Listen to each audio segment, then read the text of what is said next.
I personally liked it better when it was run by drug dealers. There was this massive fucking all-in brawl period of time where they're storing dead bodies in this venue. I think the venue was probably the most checkered past. All they saw was him getting absolutely pumped. And another random story was Will Sparks punched a dude.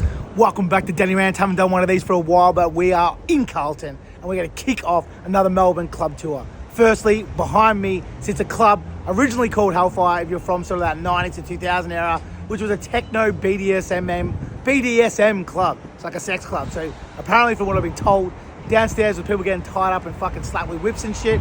Upstairs, there was a hardcore techno club, and everyone from like Richie McNeil to Hellraiser and all kinds of different artists have mentioned that they used to play here. It was one of the coolest clubs of its time back in Melbourne. Guys, please subscribe now. We're starting the video. I'm going to keep going with these stories, but please subscribe now. I need you to subscribe so I can keep building this channel. It went on to become something in between Yours and I or something like that, or I can't totally remember. And then for the second generation, it became known as Hidden Forest. It's one of the clubs that gets requested heaps in these videos that I do. People like, go check out Hidden Forest. So it's winding back a little bit more. So Carlton is not only known for pizza and pasta or the Carlton Club, famous from the Underworld stories, it is also famous for this little nightclub behind me. A little bit of a background on this joint. This club here is still operating and has been running since the 90s. I actually don't know why Hellfire closed. All I know is that a lot of people kind of point backwards and say that that was one of the birth of like underground techno. Also, I know there was a yarn that Hellraiser told me that when he first heard 300 BPM, sort of that hardcore shit that turned into the hardstyle stuff, it was attributed to something that he heard here.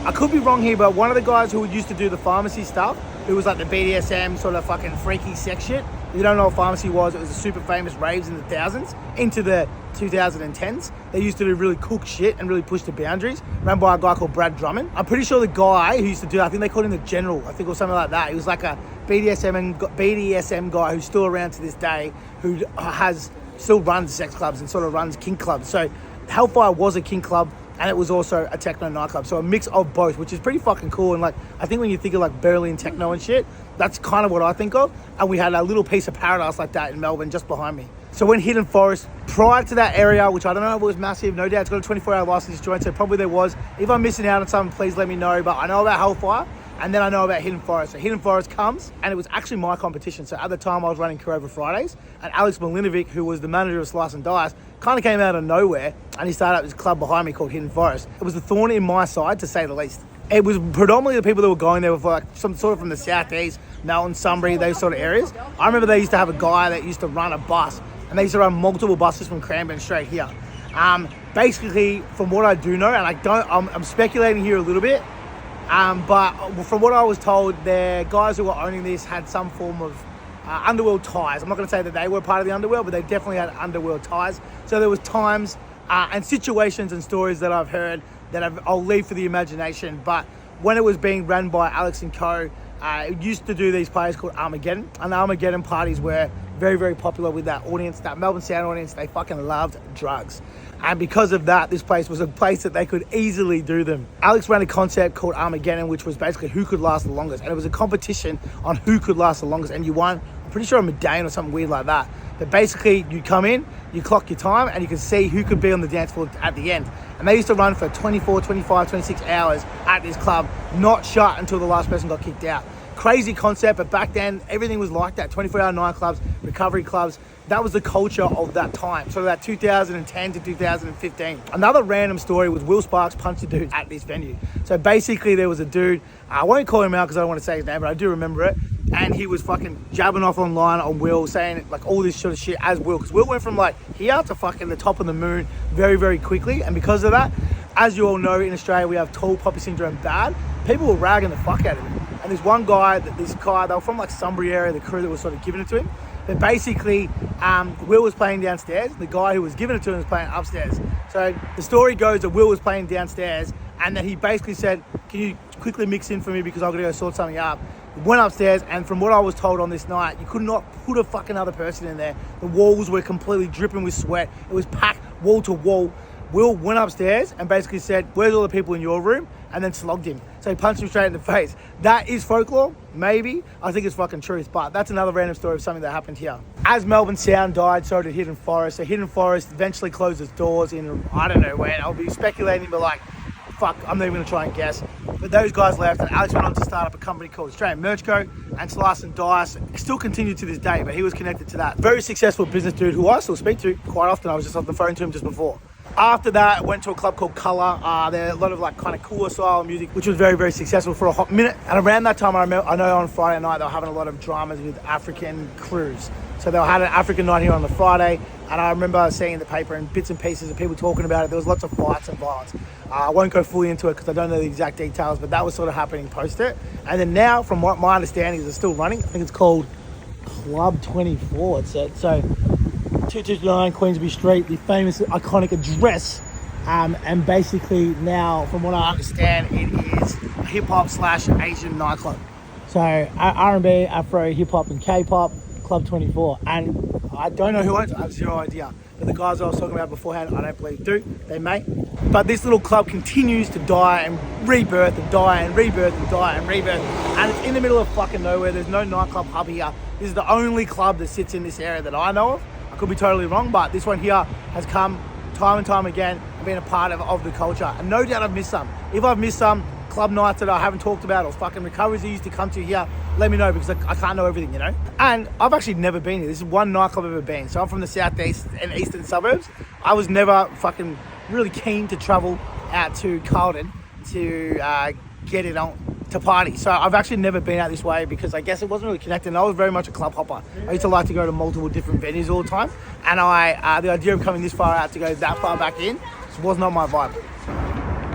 It's night to dark. I had to do an interview and then I got some pho. But behind me here is not a nightclub, but it's still a cool story. This here is a warehouse that I ran a party at. My first ever warehouse rave. So as you can see, sitting there, we're in the corner of, I think, fucking, don't know, Johnston maybe. It's somewhere in Richmond on the back end. We're on the corner of Johnston and Punt. So basically this building here, back then it was like a second-hand thrift shop down the bottom called Dirt Cheap Rave. So Dirt Cheap it was called, Dirt Cheap Books. So we got access to this spot up here from a guy called Dan Gallagher. It was his uncle. So Dan Gallagher's like a dude that used to work for Big Dog. Now, I don't want to name him in case he gets in trouble, but he now works for a big alcohol company, but absolute fucking legend. But his uncle at the time had access to the space above that, and they were doing sort of cool activations for a company called Big Dog, and we had seen that they were doing that. And then the guy that I was working with at the time called Steve Petherbridge, who owned Tramp, he contacted them and he got access to the space. So he figured out how to run it, and he was like, it's up to you guys to put a team together. So at this time I was running Fake Tits, and then the team that we collabed with was called Love That Music, and they were running Mint in Werribee, down in Werribee. And that guy now, the guy who was running that at the time was a guy called James Favour. He's now Dom Dollar's manager. So those guys have gone on to fucking absolutely smash it. You had us guys, which are the Loud Boys, who were running Fake Tits at the time at Tramp, and also Debbie Does a Tramp.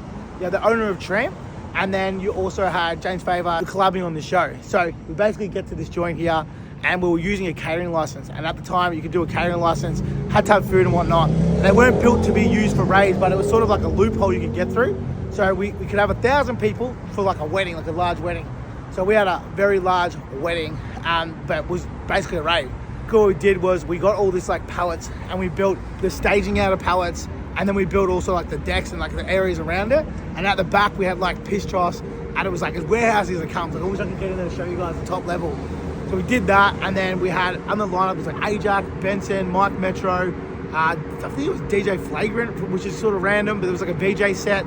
And then Ajax, like as in the Ajax that passed away around this area, actually, RIP. I think he might have actually passed away on this street, believe it or not, but or near this area at minimum. But rest in peace, Ajax, one of the biggest dance legends of all times. So we had that show there, and we sold the whole thing out, 1,000 tickets, and it's what got me onto fucking rum, weirdly enough. So we ran this event. It was fucking super, super cool. Easily top 3 parties I've ever ran. It was called Dirt Cheap Rave. And a funny little story off that was Lamana, who went on to run Cloud9, was part of Loud at the time. And he was tasked to get the tickets done. And he fucked the tickets up and it said Dirty Cheap Raves. So still to this day, me and my partners call it Dirty Cheap Raves, but the actual event was called Dirt Cheap Rave. I'll see if I can find the promo for it, but it's me wandering around the space. If I can, it's right here.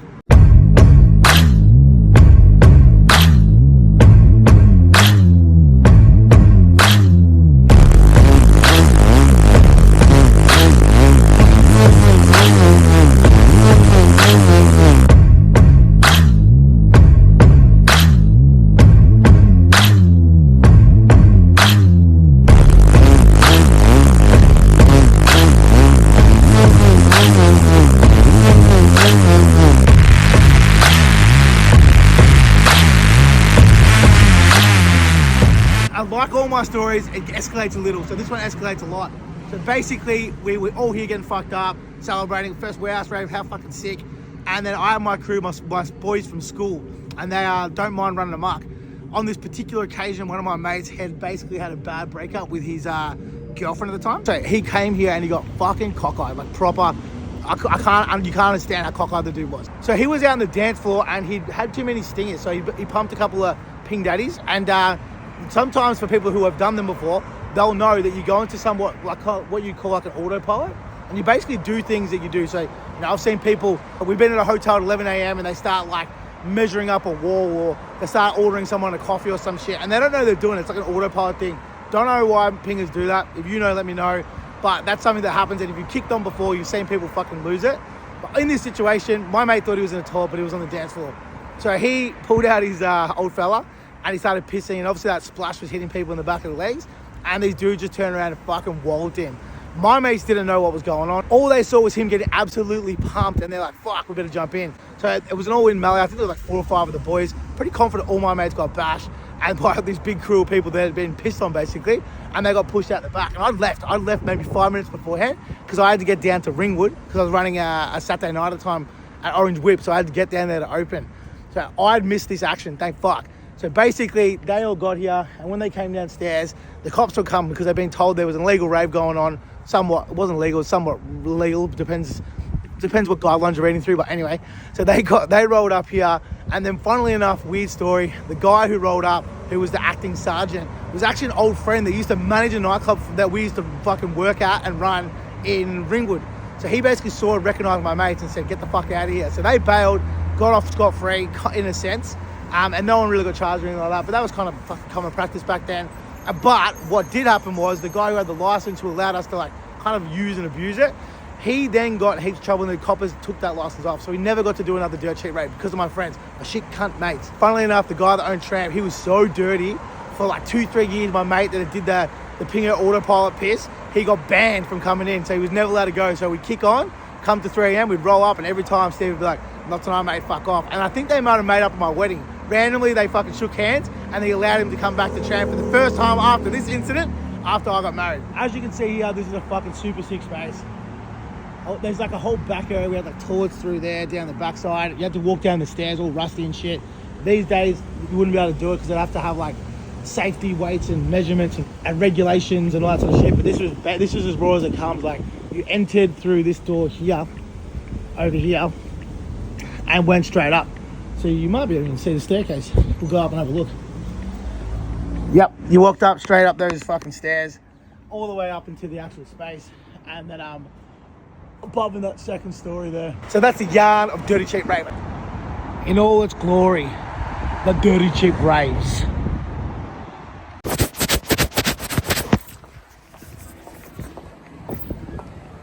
This is Glamorama. It has been around for a long time now.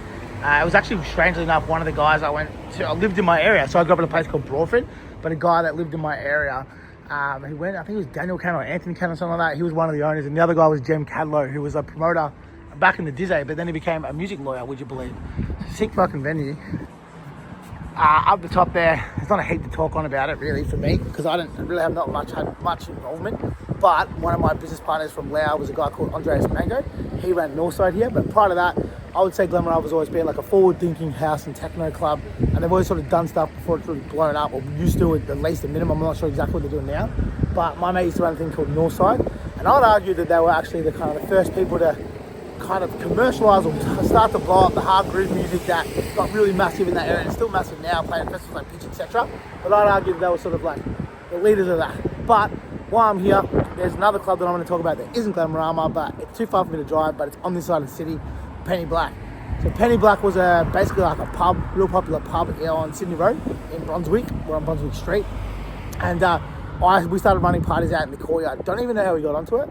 But we started, actually I do. It was a guy called Macca, who's still around now. They're part of Happening Group. And then in Paris, they started booking the space. So went and checked it out. And at the time, it was hard to get outdoor day party event spaces. So we went there and went and checked that out. And then basically what we decided to do, it just triggered a memory of another club called Railway, which I think we're going to try and visit now because of this memory.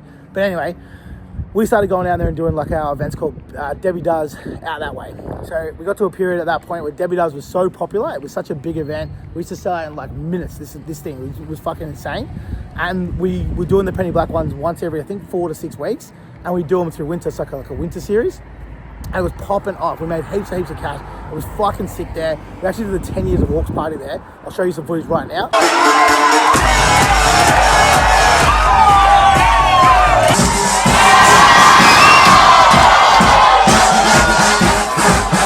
One of my favourite parties. So we're talking about 3 of my favourite parties. One was that Dirt Cheap Rave. Another one was Booker Shade, Prince. And then the third one was that. Now probably Reva when we did with Orchestrated. But the third one was the 10 year of Orchestrated up until recently.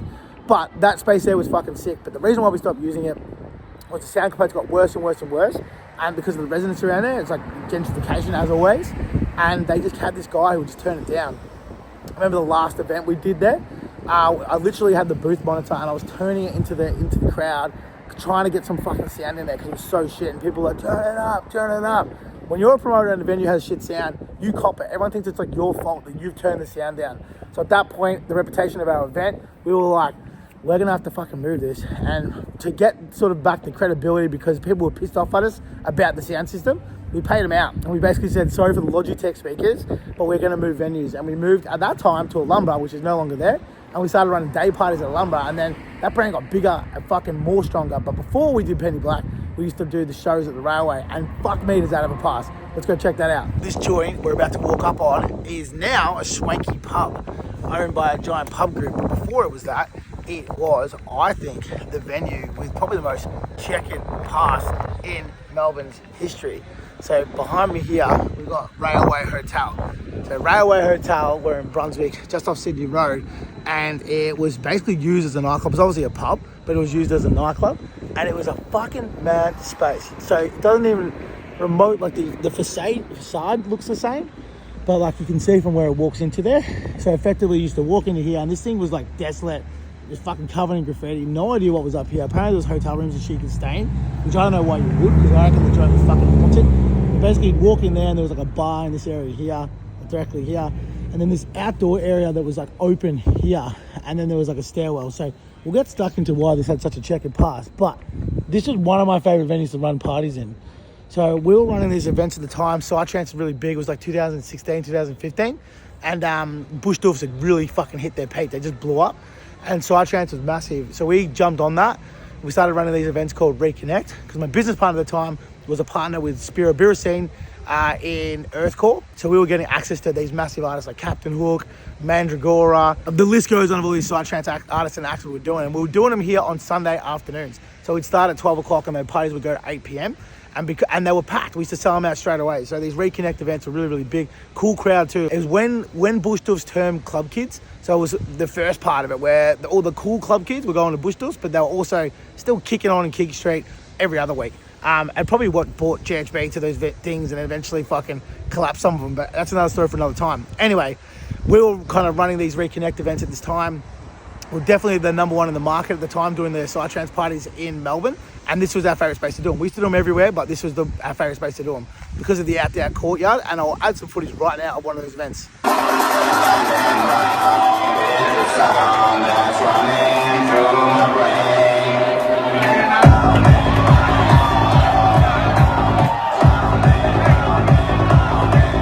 So when we were running these parties during this period of time, the guys who were running it, they were a little bit dodgy with a capital D. And I kind of knew, but didn't really give a fuck if I'm totally honest, because in my industry, it wasn't that uncommon, especially pre-2016, that the venue owners were drug dealers or somehow involved. To me, that was their business, had nothing to do with me. And on this account and this occasion, it had nothing to do with me. And they never told me they were, but I wasn't a fucking idiot. Sometimes there was a bigger line for the office than there was the actual bar, and they never really cared about bar spends. Traditionally, when you go to a venue, they'll be like, hey, we need to hit 20K. This joint didn't give a fuck. So basically, it was the other way around, where I cut the most aggressive deal I ever cut, because we were eventually, over time, were the only people filling this joint. So it was a period where it was pumping. But towards the end, it was just us. So we would do our parties once every 5 to 6 weeks, and we'd fill this joint to the fucking brim. There'd be giant lines down the corner. This place would be absolutely packed on a Sunday night, basically. We're going to come, we need 10%. He said yes. The next time we came, he said, if we're going to come, we need 20%, and he gave us 20%. At that point, it was pretty fucking obvious that he didn't give a fuck about the bar. He was basically giving us the whole profit. So for those that don't know, when you run an event, if you sell a beer, you normally get 27% on that is profit. He was effectively giving us fucking 20% of that. So the lion's share. He was more interested in the other stuff people were buying than the actual drinks. And that came to a head in 2016 where there was this fucking giant raid where they used to have no shit a line. Like they had like a system. There was always fake entrapments and apartments and compartments all through the venue. So they like have fucking drugs that would go up in a bucket to serve the top floor. It was quite an elaborate situation of how they were doing it. But they came undone because they had a guy who was coming in all the time buying drugs off the owners, and he was an undercover copper, and he bought a fuckload of ice, and then it all came stumbling down, and the guys that ran this joint, 2 of them went to jail, and basically after that they shut the joint down. But the story doesn't finish there. It gets weirder. So after they shut it down, it became like a derelict space. But at some point around 2018 or 19, a funeral parlor around here hires the basement of this joint and then basically has a morgue. So there's a period of time where they're storing dead bodies in this venue. And then eventually this big giant pub group comes along and they fucking take it and turn it into what it is now, which I don't know if it's popular or not. I sort of, in my opinion, when they do places like this and they get fancy, they sort of lose their heart. I personally liked it better when it was run by drug dealers, but I guess that's just me. I had to envision, but it was like so run down and fallen apart. And people had told me, like DJs and shit, that had stayed here and cooked it in there and then eventually slept in these rooms. They reckon it was haunted. But you can't, it's like, you can still sort of see how it was creepy and shit, but right now it's looking pretty fucking fancy. But I don't know, it did look sick. It was easily my favorite venue at the time where we're running events here. So when I started this tour, we're going to go straight into the city, but we're stuck out north because, like always, when I'm out here filming, I start thinking about different yarns and stories. So this is now Melbourne Nightclub, Northside City Exposed. So this club here, I've got some good yarns at, but it's a club that probably isn't traditionally people that know or into dance music will have probably heard of, but it's just as iconic for a different scene, so hip hop. And when it comes to the hip hop scene, this place has fucking plenty of yarns. I actually filmed a podcast with the owner of this joint, and he goes into all the crazy shit that happened. This venue here is called Laundry, and it's owned by Dave, and I think his wife's name's Kim, and they also owned Bad Decisions at one point. I know they've sold it recently, but why this venue is so fucking iconic, I am going to tell you, and then I'm going to tell you another crazy fucking yarn that involves myself and this venue here.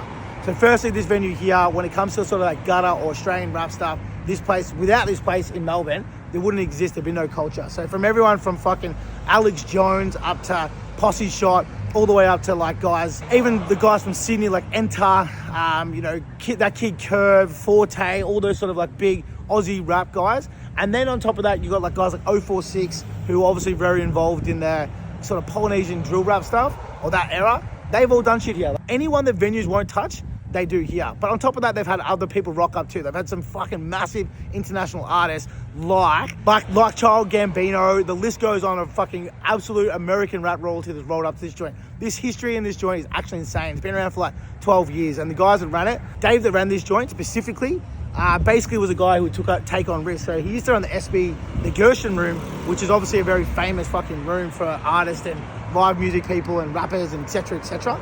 But so Dave basically he moved across here and bought this with his missus, and then they started to do the hip hop stuff. I think he might have fell into it. Like I know traditionally it was like live music and stuff, but they really heroed it, and they gave a safe space for this sort of stuff that people didn't want to touch prior because they thought it was too risque. And he's sort of seen it all. He's seen fucking box cutter attacks. He's basically had his whole venue written over with graffers. When it comes to that sort of scene and the kind of the stereotypes I think you're probably thinking, Dave has dealt with them, and he's also been able to control them. So to give you an example, before I go into my yarn here, there was an event that I did at a venue called Howler. There was this massive fucking all-in brawl, and basically they had 3 little guards on, and the guards weren't able to control this brawl. There was a bunch of poly lads. They were actually sort of friends. It was over nothing, just drank too much. You got 20 poly lads punching the fuck out of each other, and 3 sort of guards that are small. I think one was a female. You're not gonna have much luck in getting that to stop. So we basically had to sit there and watch these dudes punch the fucking pineapples out of one another until the cops came, and then the cops kind of escorted people out the back door and the front door, and then just sprayed everyone with pepper spray. It literally looked like a scene out of fucking a movie, and I was legitimately the only Anglo dude there, white dude there, walking around with all these guys. And I remember one of the guys called me Suge Knight, and there's a photo which I might be able to find where you can actually see the red and blue light on my face. Anyway, I'm digressing. But we did that show and that main artist didn't get to play. So I had to refund all the tickets. And then basically from there, I was like, I don't know what the fuck I'm gonna do. No one wanted to do the show because they were too scared of these Polynesian drill rappers.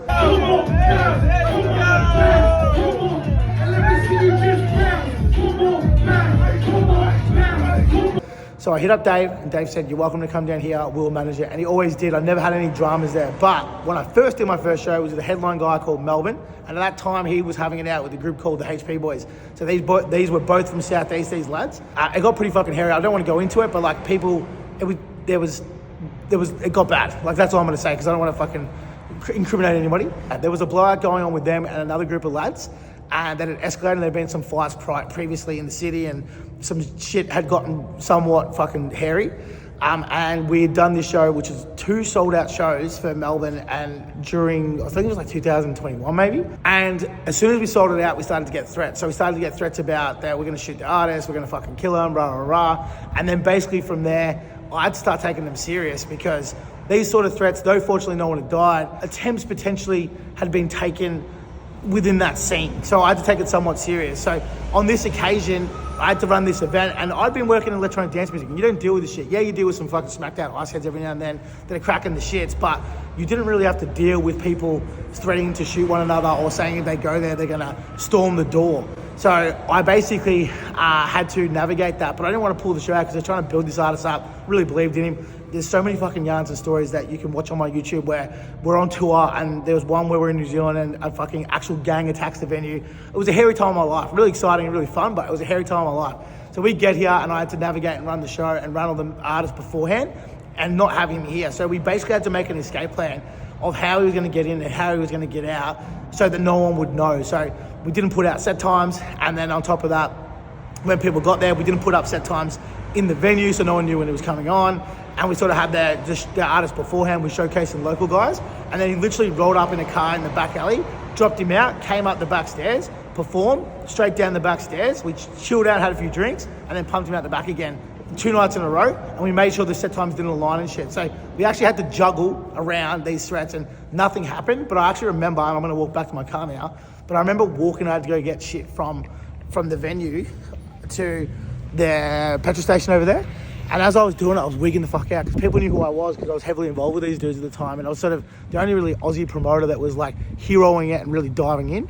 And I was worried that I was going to get attacked. And it was an issue that I had for like 2-3 years. And it's only really died off in the last 6 months, where I've started to think that when I'm out, I don't have to watch my back in case I'm involved in that shit. Because even though I wasn't involved in the gang side of it, I was involved in the music side of it, but I was heavily involved in it. So there was periods of time where I was worried about my own life. And the reason why I sort of stepped away from it was because my missus was like, what are you fucking doing? You got kids and shit? Is this really worth it? That's how passionate I am about music, is that I will literally put my life on the line, and I have. That's the proof of it. That's my crazy yarn about Laundry Bar. Though I said it's too far away, that is Penny Black. So we're here now. We'll go for a walk. It used to be around the corner. There was the side entries, but you can't even see the houses here. This is on Sydney Road.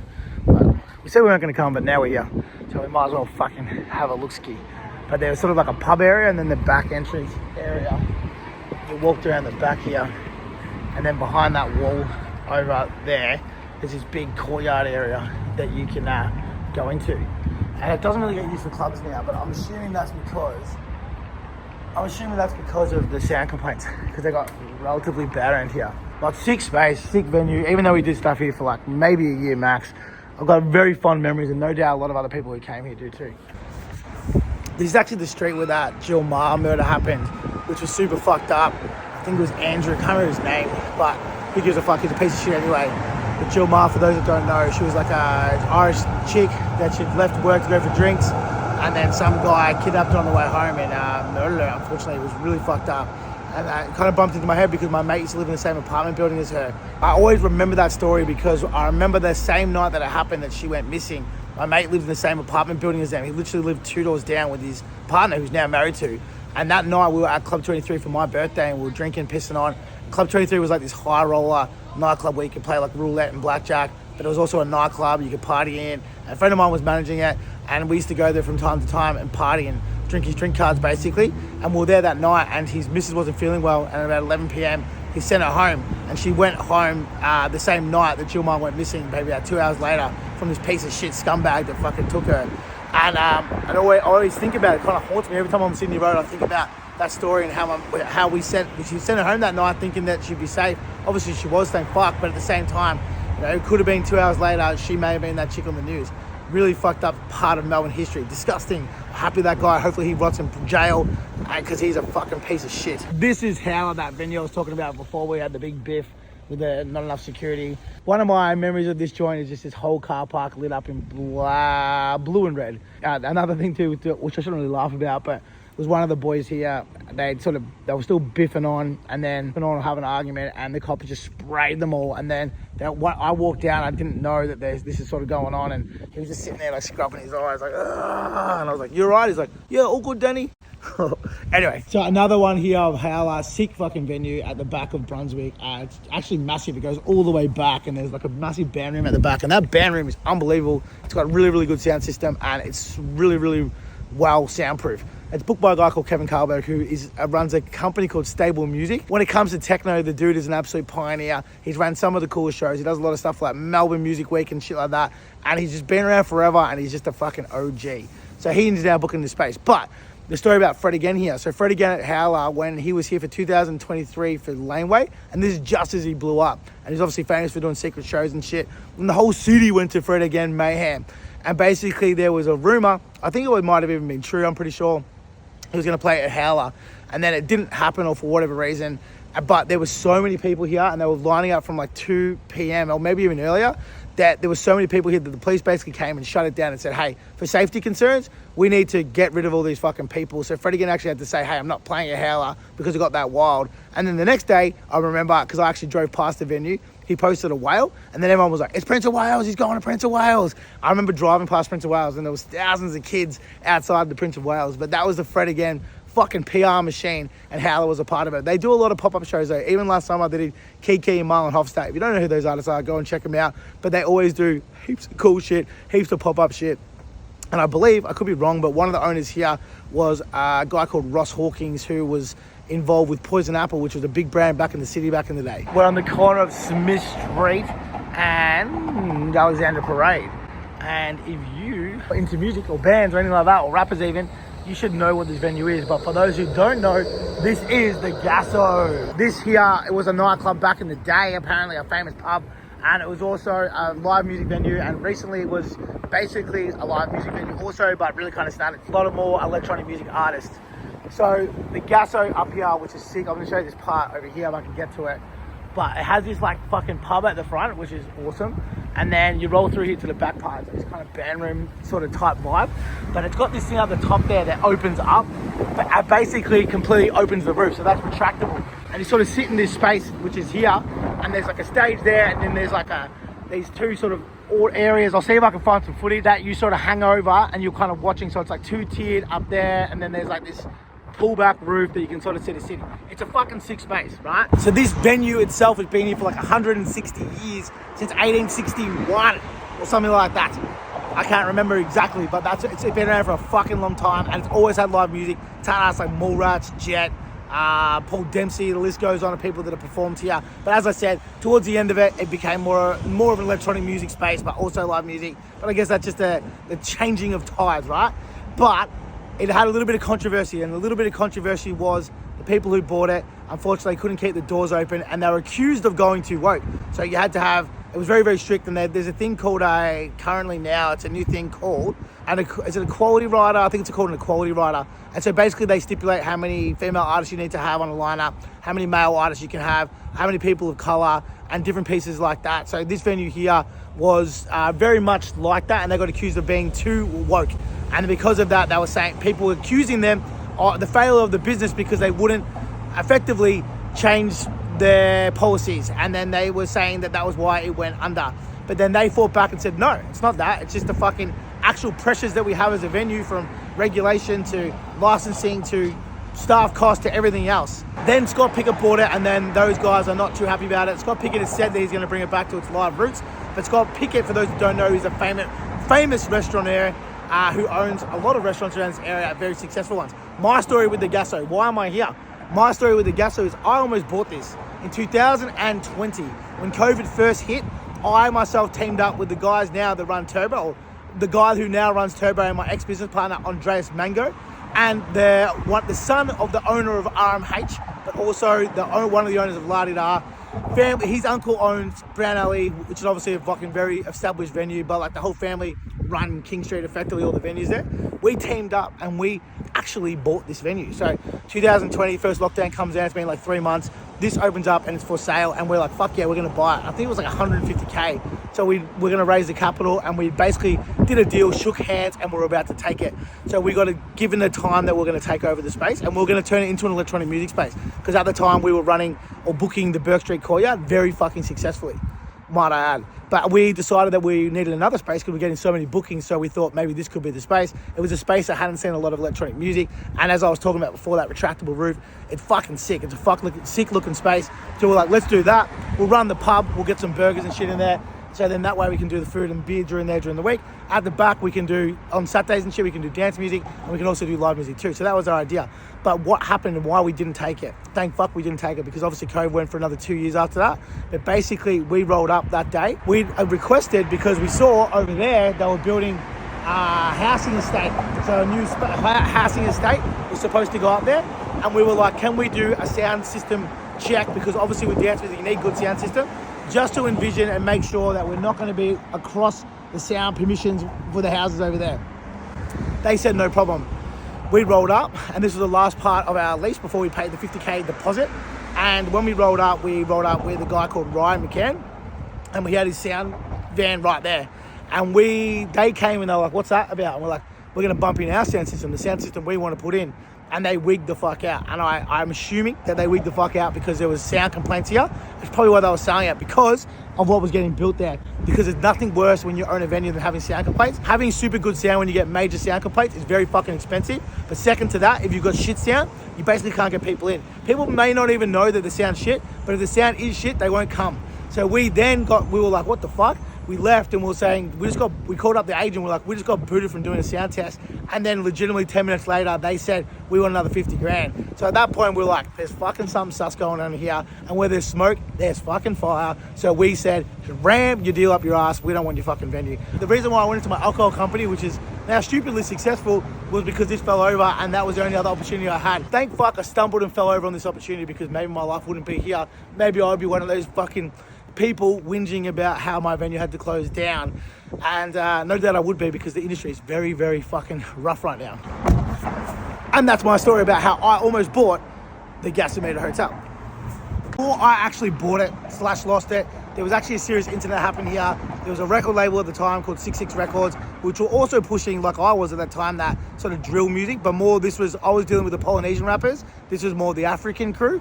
But at the time, they did a launch here, 666 Records. They did a launch here, and afterwards a big brawl broke out, and there was a dude who got in his car during that brawl and drove into a crowd of people and seriously injured someone, pinned them down, I think broke their leg from memory. But the guy ended up getting convicted and did like 5 or 6 years. So probably out now. It was probably about 2017, 2018, I reckon. So that's a pretty serious incident that happened at the old Gasometer. We continue. We're going to go head to Brunswick.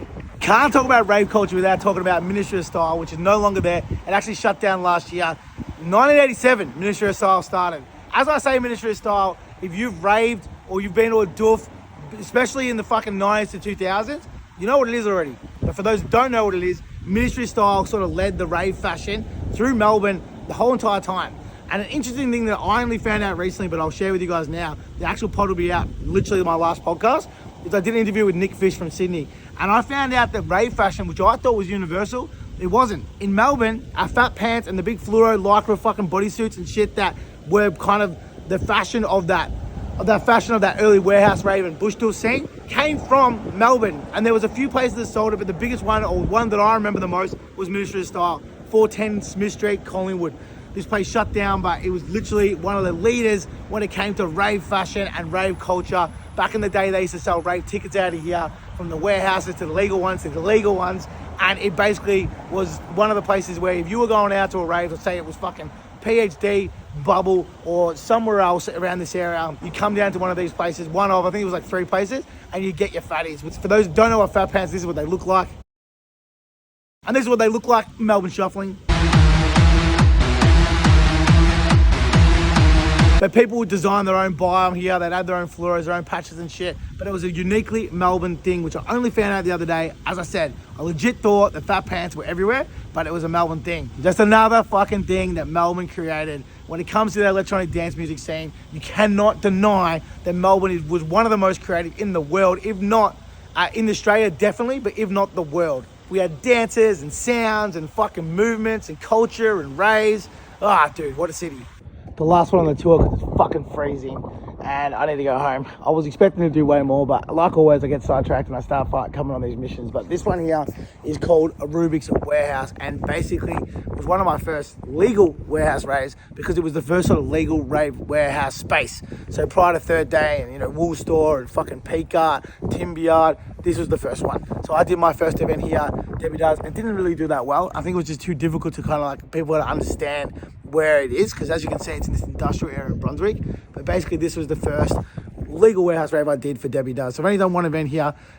It's still operational to this day. And then a lot of like sort of a lot of like niche music styles will kind of start here and they kind of build their way up into these bigger spaces. So that's Rubik's Warehouse behind me. It's still operational, as I said. There's another space in this area called My Aeon, but I've done nothing there, so there's no story for me. And that is also functional. So it's My AEON. So I can't really talk on it other than I know the guys who we used to get to support our massive Psytrance shows that we do on Railway, they do gigs there. So guys, this is the end of this tour. As I said originally, these are not the clubs we were supposed to go to. I was actually planning on going to like the Mercat, into Crown. I was going to do Razor, Temple, all these other fucking iconic nightclubs in Melbourne's history. It just shows you how thick this is. I'm like fucking 9 videos in. If you haven't watched the other ones, there's heaps of them. There's King Street, there's multiple Melbourne ones, there's outer city ones. I'm legit, I reckon I'm fucking halfway. So I've got to get into the town, I've got to do some more in the city. Then there's all shit in like Essendon and Melton and Geelong. I've just got to keep going before I hit the other states and whatnot, which I will eventually do. Guys, if you love these videos, they're fucking hard for me to get here and make. Please like, share, comment, share it with a friend, send it to a friend, be like, hey, you reckon this is sick? Give it a fucking watch key. All that shit matters, every single little bit. Make sure you subscribe. Make sure you subscribe to my channel. I'm posting up podcasts. I'm telling the history, and it's costing me money to do it. So if you don't support me, maybe one day I'll just get over it. If you want to keep seeing it, I need you to fucking support me. Next time, I promise you, we're going to head to some of those clubs. If there's some clubs that I haven't mentioned out in the north that I need to go see, comment them below. And then lastly but not least, if there's a club that I've missed out on that you haven't seen yet in any of my videos and you've watched all of them, make sure you're telling me which one it is. Leave it in the comments below. Until next time, guys, you keep raving, I'll keep fucking ranting. Let's go.